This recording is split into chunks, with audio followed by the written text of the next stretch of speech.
घमंड और किस्मत, क्या तकदीर पहले से लिखी होती है या हमारे फैसले ही उसे बनाते हैं?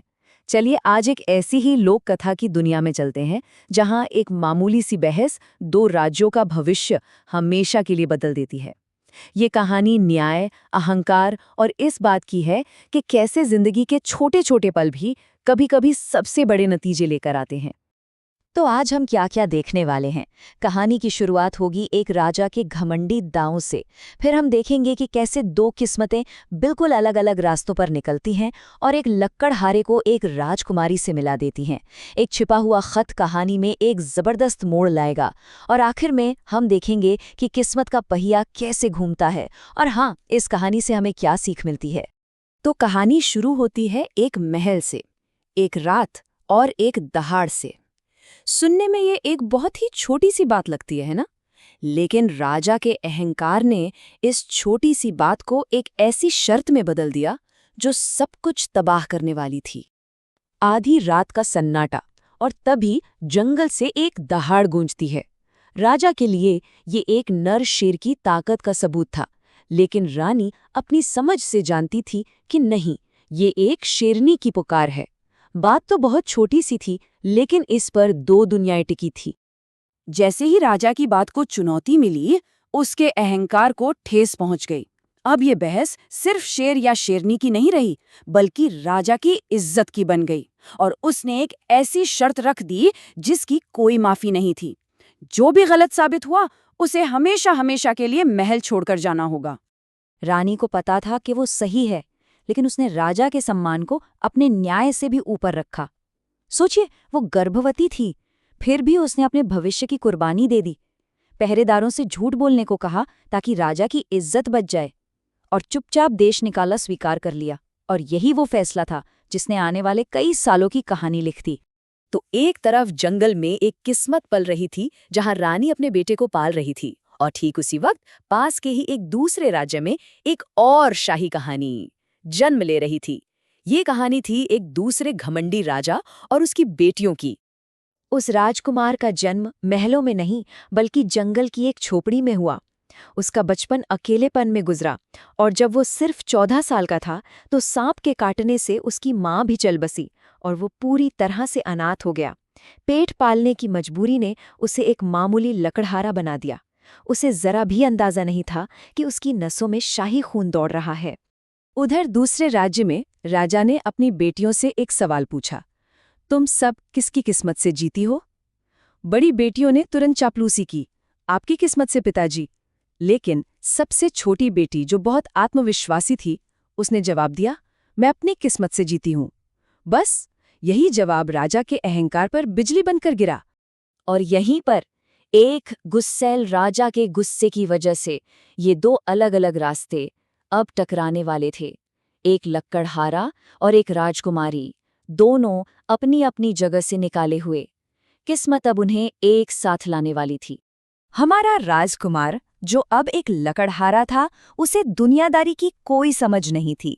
वो कीमती चंदन की लकड़ियां काटता था जिनकी कीमत सोने में थी, और एक चालाक व्यापारी उसे बदले में क्या देता था? सिर्फ 2 वक्त का खाना। देखिए वो कितना भोला था और कैसे उसका फायदा उठाया जा रहा था। अपनी बेटी को सबक सिखाने के लिए घमंडी राजा ने उसे जलील करने की ठानी। उसने अपनी बेटी की शादी राज्य के सबसे गरीब आदमी यानी उसी लकड़हारे से करा दी। राजा ने सोचा, बहुत अपनी किस्मत की बात करती है, अब जिए अपनी किस्मत के भरोसे। लेकिन राजा ये नहीं जानता था कि उसकी बेटी की समझदारी ही उसकी सबसे बड़ी ताकत थी। राजकुमारी ने एक नज़र में चंदन की असली कीमत पहचान ली। उसने व्यापारी से बात की और न सिर्फ आगे के लिए सही दाम तय किया, बल्कि पिछले 4 सालों का पूरा हिसाब भी वसूल लिया। और इस तरह राजकुमारी ने अपनी किस्मत को अपने काबू में कर लिया। अब उनके पास पैसे थे तो उन्होंने एक नया घर बनाया, और उसी घर में उन्हें लकड़हारे की माँ की एक पुरानी पोटली मिली। उन्हें क्या पता था कि उस मामूली सी दिखने वाली पोटली में एक ऐसा राज बंद है जो सब कुछ बदल कर रख देगा। तो उस पोटली के अंदर निकला एक शाही कोट जो उस जंगल की झोपड़ी के हिसाब से बिल्कुल अजीब था, और उस कोट की जेब में एक खत छिपा हुआ था। जैसे ही उन्होंने उसे खोला, सच्चाई उनके सामने आ गई।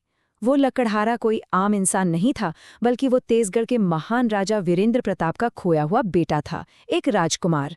खत में लिखा एक एक शब्द इस हैरान कर देने वाली सच्चाई की गवाही दे रहा था।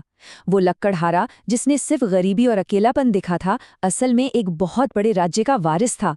मतलब वो जिसे एक मामूली जिंदगी समझ रहा था, वो तो एक असाधारण कहानी की बस शुरुआत थी। अब इस सच्चाई को जानने के बाद वो चुप कैसे बैठ सकते थे? वो दोनों निकल पड़े तेजगढ़ की ओर, अपनी असली मंजिल की तरफ, अपने हक का दावा करने। कहानी का आखिरी हिस्सा अब शुरू होने वाला था। राजा वीरेंद्र प्रताप सालों से अपने एक फैसले के बोझ तले जी रहे थे। जब उन्होंने वो खत देखा तो एक पल में अपनी पत्नी की लिखावट पहचान ली। सोचिए उस पिता के बारे में, सालों का पछतावा, सालों का इंतजार, सब एक पल में खत्म हो गया जब उन्होंने अपने खोए हुए बेटे को गले लगाया और उसे अपना उत्तराधिकारी बना दिया। और इस तरह किस्मत का पहिया पूरा घूमा।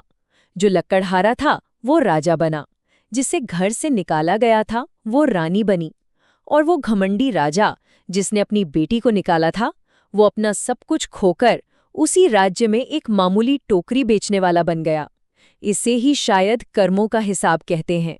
कहानी के क्लाइमैक्स में नई रानी ने एक साधारण टोकरी वाले को महल में बुलवाया। वो आदमी कोई और नहीं बल्कि उसका अपना पिता था। अब वक्त था हिसाब का, उसके कर्मों का, उसके टूटे हुए घमंड का। और ये सामना उसे अपनी ही बेटी के सामने करना था, जो अब उससे कहीं ज्यादा ताकतवर थी। रानी ने उससे बस एक सवाल पूछा, बताइए पिताजी, मैं किसकी किस्मत से जी रही थी, आपकी या अपनी? इस एक सवाल में ही सारे जवाब छिपे थे। उस शर्मिंदा पिता के पास चुप रहने के सिवा और कोई चारा नहीं था, सिवाय इस सच्चाई को मानने के कि वो गलत था। तो जब कहानी अपने अंजाम तक पहुंचती है तो इसका सार क्या है? इस पूरी यात्रा से हमें असल में क्या सीख मिलती है? ये कहानी साफ साफ दिखाती है, एक तरफ दोनों राजाओं का अहंकार उन्हें ले डूबा, और दूसरी तरफ पहली रानी का त्याग, लकड़हारे का सब्र और राजकुमारी का आत्मविश्वास और अपनी जिम्मेदारी को समझना उन्हें उनकी मंजिल तक ले गया। बात बहुत सीधी सी है, अहंकार डुबोता है, जबकि ईमानदारी और खुद पर विश्वास हमेशा बचाता है। और आखिर में ये पुरानी कहानी हम सबसे एक नया सवाल पूछती है, क्या हम उस घमंडी राजा की तरह अपने अहंकार को अपने फैसलों पर हावी होने दे रहे हैं, या फिर हम उस राजकुमारी की तरह हैं जो ये मानती है कि किस्मत किसी और के नहीं बल्कि हमारे अपने हाथों में है? ये सोचने वाली बात है कि हम अपनी कहानी में कौन सा किरदार निभा रहे हैं।